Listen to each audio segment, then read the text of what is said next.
welcome to Young Turks, the show that puts the spotlight on two young achievers every single week and takes you through their journey to success. I'm Shereen Bhan, and joining me in Mumbai is Anita Balagopalan. Hi Anita. Thanks Shereen. His business partners include Sachin Tendulkar and Archie Jughead. Find out more about Nitish Mittersten of Nazara Technologies, but that's later on the show. For now, it's back to Shereen. My guest today has some fairly grand designs for men in India. She's just 24 but has an impressive resume with the likes of Vivienne Westwood and Armani on it. Meet Rajvi Mohan on Young Turks today.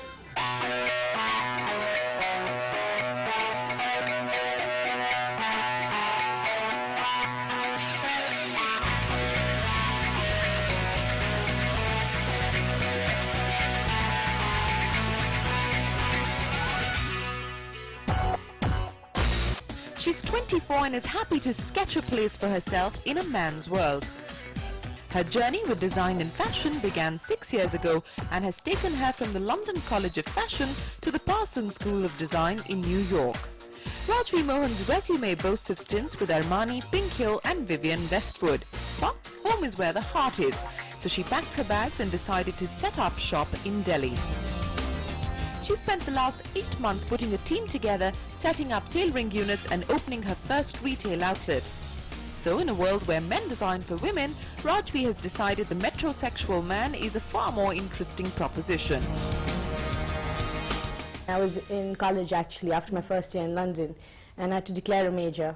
And also I was 18, I was like, hey, why not? If I have to be backstage working, sure. I'd rather do it with the men. Listen, I was 18, there's nothing wrong about that. Absolutely. And also because it was more challenging, and just the person I am, I need something which is challenging. So I said, let's do something which I don't know. So what's like the big men myth that you've, kind of had the opportunity to break ever since you've gotten into the line?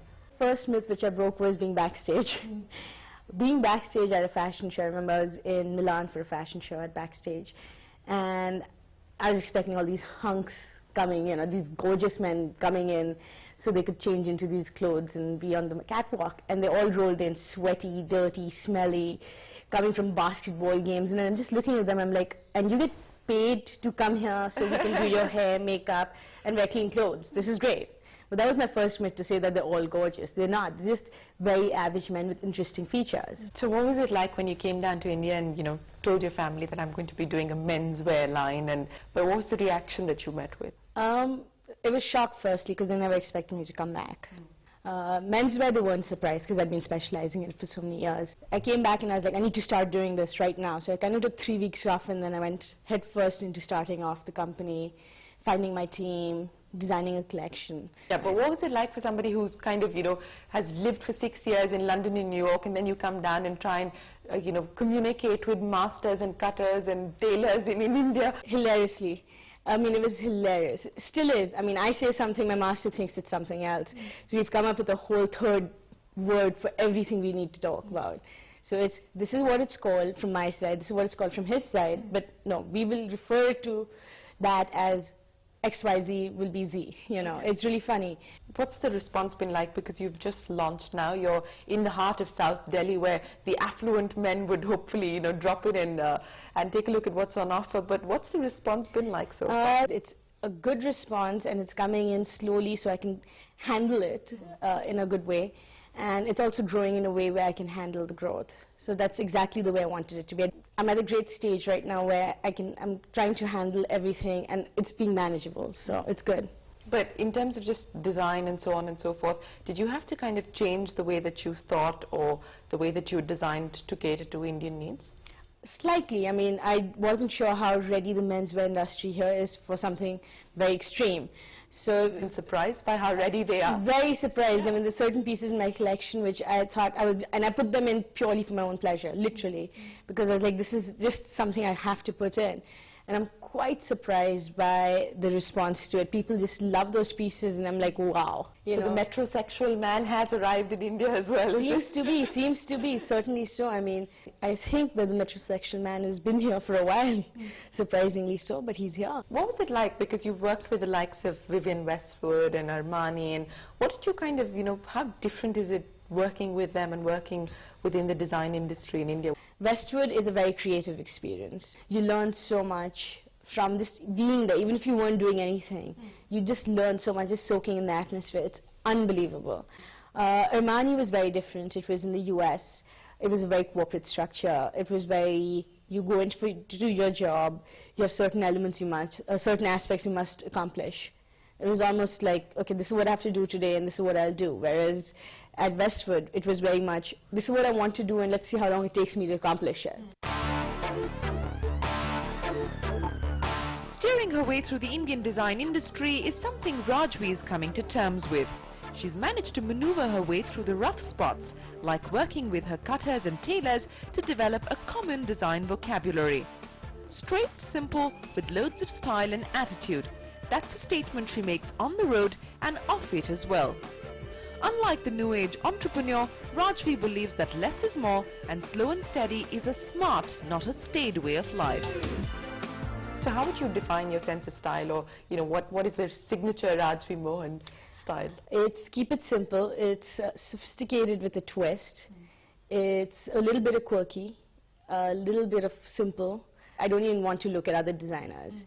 Not because of anything else. I just don't want it to be a question ever in my life that where I get my inspiration from. Where do you get your inspiration from? From anywhere. I mean, my last collection's inspiration, which is for spring-summer, it's called Maharaja of Vegas, and the inspiration came from my two different lifestyles. I came back in the middle for a wedding, and it was just the difference in the lifestyle between New York and lifestyle in New Delhi with this whole extravagant wedding going on. Is there a muse? Because all of the men designers do have somebody that the ideal woman that they kind of design for. Do you have somebody in mind? My muse is in my imagination for sure. It's very funny when you talk about a muse. I can't say a muse is somebody because for me seasonally every muse would change. Even when I was in college, the themes in my collections always were contradicting in certain ways. I mean, there was from Hangover to Aspirinage, which was the 1920s, or there was Reforming Conformity, or there was another collection which I did, which was Revelry Within Enslavement, which was something I did for my final collection. So it's always certain qualities. It's not certainly a certain aspect. It's just different qualities or ideas coming together. But as you said yourself, you're in a market where you're competing with the big boys, the Alan Sollys of the world. So in that kind of a scenario where you don't have the kind of deep pockets that they do have, in terms of advertising, in terms of publicity, what's the strategy, what's the game plan that you've thought for yourself? Firstly, I wouldn't say Alan Solly is my typical competitor. He is definitely a competitor. The next step for me right now is, I've just launched, would be to have a media marketing campaign on print media in a couple of magazines, just to keep the freshness of my name in people's minds, and then maybe do a show, and then take it forward from there. So we're not going to see any flurry of stores opening in malls and in different cities or anything. You're going to take it slow, as you said. Absolutely. I mean, I do not want 10 stores under my belt within the first year. Initially, I want to keep it exclusive right now because it gives me a great way to meet my customers, get personal feedback, and let the store grow. Always on the lookout for the big idea, Rajvi tries not to box herself into a particular style. Scouring the streets of Delhi or giving her own take on the great Indian wedding, she absorbs everything around her like a sponge. Her tendency to get bored fairly fast and a temper that's on the short side makes sure she's always on the move, exploring new opportunities. A firm believer in negotiating life on her own terms makes her exciting, fresh and unpredictable. Certainly someone to watch out for in the years to come. For me, I think, and I've always maintained this, is the hardest line to get into is to be in a line where you're being valued on your creativeness. Because you can't. I mean, it's perception. You like it, I don't. Does criticism bother you? You've just launched, so I mean... No, it doesn't, because it's all, at this stage in my life, everything is good criticism. I mean, this is the way I choose to do things. I don't ask someone else to do something the way I want it to be done. So if they don't like it, I'm not forcing them to it. Well, you're pretty much somebody who kind of lives life on their own terms. You negotiate life the way that you want to. Has it been hard to kind of move back in and adjust in the sort of Delhi atmosphere in that sense? And I've been born and brought up here, so it's not something which I'm not aware of. It's not something that's come as a shock. And since the decision to come back was a very conscious decision, I knew what I was getting into. I believe you got your place ready only at about 8:30 the night before it actually opened. 8:30 the night before I'm opening. The painters are still in. The electrician's still trying to put the lights up. I can't open any of my clothes and stock them up because there's dust flying as if it's a dust storm. And I'm just like, guys, hurry up. I have to be open and ready by 11 a.m. And I can't look like crap tomorrow. So come on, guys, give me a break. Do something. And I was doing that. I picked up a jhadu and I was doing jhadu from one side. And I was like, you know what, let's just get this going, you know. I have to get this going now. There was panic situation, panic mode. And it was all done by 11 when you opened. I like to think so. I'd like to think so that was all done. I mean, there are certain elements which, of course. So is there a target, is there a goal that you're kind of working towards? Do you have this picture in mind that you need to sort of, you know, get to before you reach a certain stage or whatever? I want to accomplish a certain level of success whereby I enjoy my life, but my work does not dictate my life. Right now, the equation's different because right now my life is my work. But for me, to have reached success is when I enjoy my life and my work's not dictating the terms. Well, that was Rajvi Mohan spinning a success story. On that note, we'll take a short break on Young Turks, but we'll be right back with another young achiever. Stay right there.